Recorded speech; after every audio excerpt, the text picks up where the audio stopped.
बाई तुझा आशीर्वाद. प्रेक्षकांनो, मालिकेचा जबरदस्त एपिसोड आउट झालेला आहे. आपण पाहिले की आता पान्या आणि राजा हे दोघं जण या सगळ्यामध्ये मात्र आता धडा शिकवण्यासाठी सज्ज झालेले आहेत. ते म्हणजे स्वतः आता इकडे महेशला पण आता या सगळ्यामध्ये एक गोंधळ असा झाला आहे की आता पायलने हे सगळं पाहिलं आहे आणि त्याच वेळेला तिने आता व्हिडिओ कॉलवरती हा सगळा प्रकार इकडे अवनीला दाखवला आहे. चिडलेली अवनी मात्र तिलासुद्धा राजा आणि पान्या या दोघांचं सुद्धा आता म्हणणं पटलेलं आहे आणि त्याच वेळेला अवनीने मात्र आता या दोघांची साथ देत महेशला कायमचा धडा शिकवलेला आहे.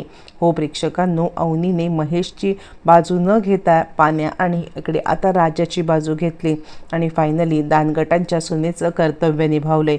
नक्की काय झालंय, कसं झालंय, सगळं सविस्तरपणे पाहूया छोटासा व्हिडिओ चुकवून. इकडे आता महेश ओरडून सांगत आहे, मला सोडा, मी काय केलं आहे तुमचं आणि यावरती कोण आहात तुम्ही, मला आता तुम्ही कोण आहात हे सुद्धा कळत नाही आहे. मी काय केलं आहे, मी काहीही केलेलं नाही आहे. उगाचच मात्र आता का तुम्ही मला या सगळ्यामध्ये त्रास देण्याचा प्रयत्न करताय असं म्हणत महेश आता चांगलाच चिडलाय आणि त्यावरती पान्या आणि राजा सांगायला लागतोय, आम्ही तुला त्रास देतोय. अरे आमच्या वडिलांच्या सोबत आता जे काही केलंस ना त्याबद्दल तुला खरं तर चापकाचे फटके द्यायला पाहिजेत. पण आता चापकाचे फटके न देता आम्ही या सगळ्यामध्ये मात्र आता तुला फक्त काहीतरी अशी शिक्षा देणार की जी शिक्षा तू आमच्या अण्णांना दिली आहेस. यावरती तो आता ओळखतो की हे दोघं जण चिडलेले आहेत आणि हे आता अवनीचा नवरा आणि अवनीचा दीर आहे. आत्ता जर का आपण इथून वाचलो नाही तर मात्र आपल्याला म्हणजे आपल्याला मारायला सुद्धा हे कमी करणार नाही आहेत. म्हणून आता महेश पळण्याचा प्रयत्न करतोय पण आता अजिबात दोघं ऐकायला तयार नाही आहेत. महेश म्हणतो, तुम्हाला काय पाहिजे, तुम्हाला जे काही पाहिजे ते देण्याचा मी आता 100% प्रयत्न करीन, मला जाऊ द्या. यावरती ते म्हणतात, दे ना, तुला हातात आहे ना तर आमच्या अण्णांचं जे दुखणं आहे ना ते थांबव. तुझ्या हातात आहे ना तर आमच्या अण्णांना पहिल्यासारखं कर. त्यांना आता या सगळ्यामध्ये कोणत्याही प्रकारे त्रास होणार नाही असं कर. यावरती तो म्हणतो, मी चांगल्यातले चांगले डॉक्टर आता तुम्हाला बघून देईन आणि आता त्यांचा इलाज करीन. आणि यावरती ते म्हणतात, का आम्ही करू शकत नाही, चांगल्यातला चांगला डॉक्टर आम्ही पण हायर करू शकतो. पैशाचा माज आता कुणाला दाखवतोस. यावरती तो म्हणायला लागतो, नाही पैशाचा माज नाही आहे, मला सोडा. महेश पुरता घाबराघुबरा झाला आहे कारण आता हे दोघं जण इतके काही चिडलेत म्हटल्यावरती मात्र आता सगळा गोंधळ होणार हे त्याला माहिती आहे. बरं, हे सगळं होत असताना इकडे आता लगेचच पायल आलेली आहे आणि पायल आता सांगायला लागते की अवनी हा सगळा काय प्रकार चालला आहे ना हे सगळं बघ. काहीही झालं तरीसुद्धा या सगळ्यामध्ये मात्र आता तू इकडे यांना थांबवू शकतेस. यावरती पायलला आता अवनी विचारलं, ते काय झालं आहे, तू आता काय एवढी हे झालेली आहेस. यावरती पायल आता सगळा प्रकार सांगते, तुझ्या भावाला मारण्यासाठी हे दोघं जण तिकडे गेलेले आहेत. ज्यावेळेला पायलने हे सगळं सांगितले आणि अवनी आता सांगायला लागते, खरं तर दादाला शिक्षा ही झालीच पाहिजे पण ती अशा पद्धतीने नको.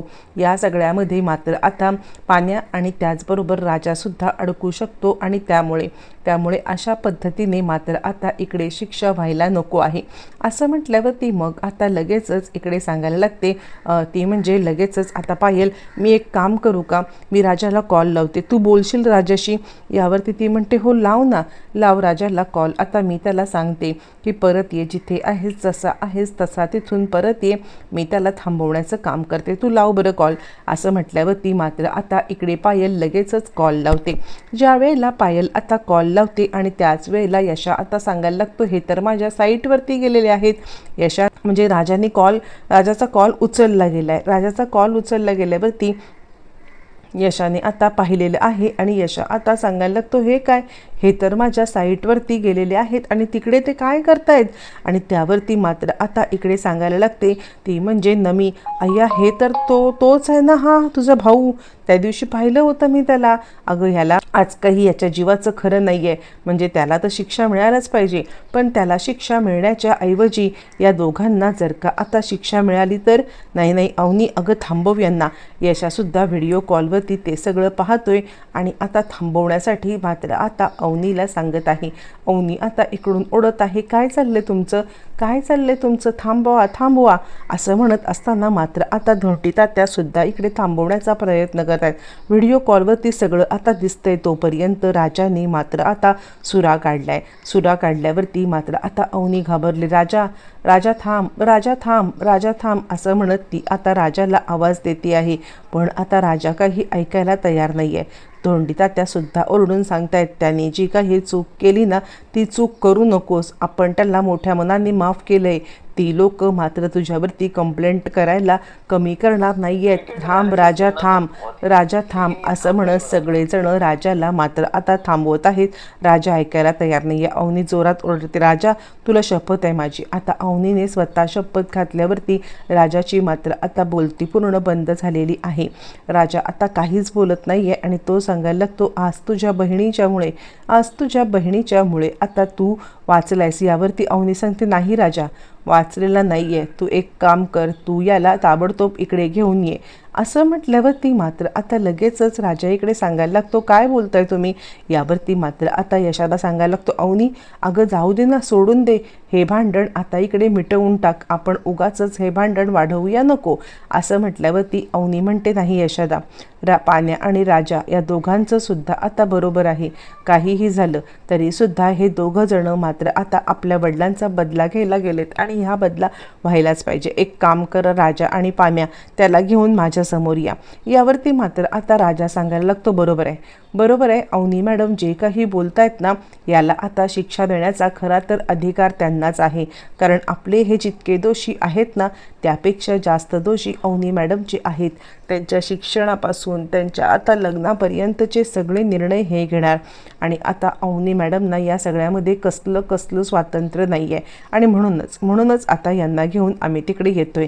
अवनी आता हे सगळं पाहते आणि ती विचार करते, बरोबर आहे, ज्या वेळेला एका बापावरती हल्ला होतो किंवा बापाला त्रास होतो त्यावेळेला मुलांना काय वाटू शकतं हे मी समजू शकते. पण या सगळ्यामध्ये ते माझे घरचे आहेत म्हणून सगळेजण गप्प बसणं हे कितपत योग्य आहे. नाही, मला ही गोष्ट मान्य नाही आहे. काहीही झालं तरीसुद्धा दादाला शिक्षा मिळालीच पाहिजे. आणि अवनीने मात्र आता या सगळ्यामध्ये ठरवले, काहीही झालं तरी दादाला शिक्षा मी देणार. कोणत्याही परिस्थितीमध्ये तो या सगळ्यामध्ये वाचला नाही पाहिजे. आणि त्यानंतर हे दोघंजणं त्याला ओढत आता घरी आणायला निघालेले आहेत. ज्या वेळेला त्याला आता ओढत घरी आणायला निघालेत आणि त्यावेळेला तो आता म्हणजे पूर्णपणे आपला उलटा जोर लावतोय आणि उलटा जोर लावून या सगळ्यामध्ये तो आता सुटण्याचा प्रयत्न करत आहे.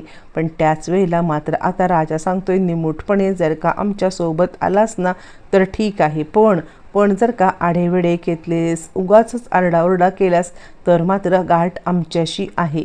एक गोष्ट लक्षात ठेव, या सगळ्यामध्ये तुला आता शांतपणे यायचं असेल तर चल, नाहीतर तुला उचलून नेऊ.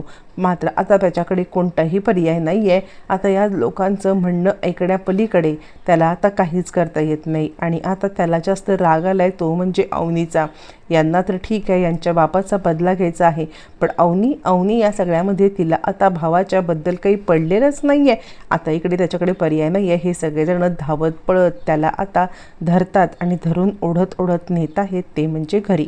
ज्या वेळेला घरी आणलं जातं त्या आता इकडे हेच आणतात आणि सांगतात, अवनी तू म्हटली होतीस त्याप्रमाणे आम्ही त्याला इकडे आणलेलं आहे.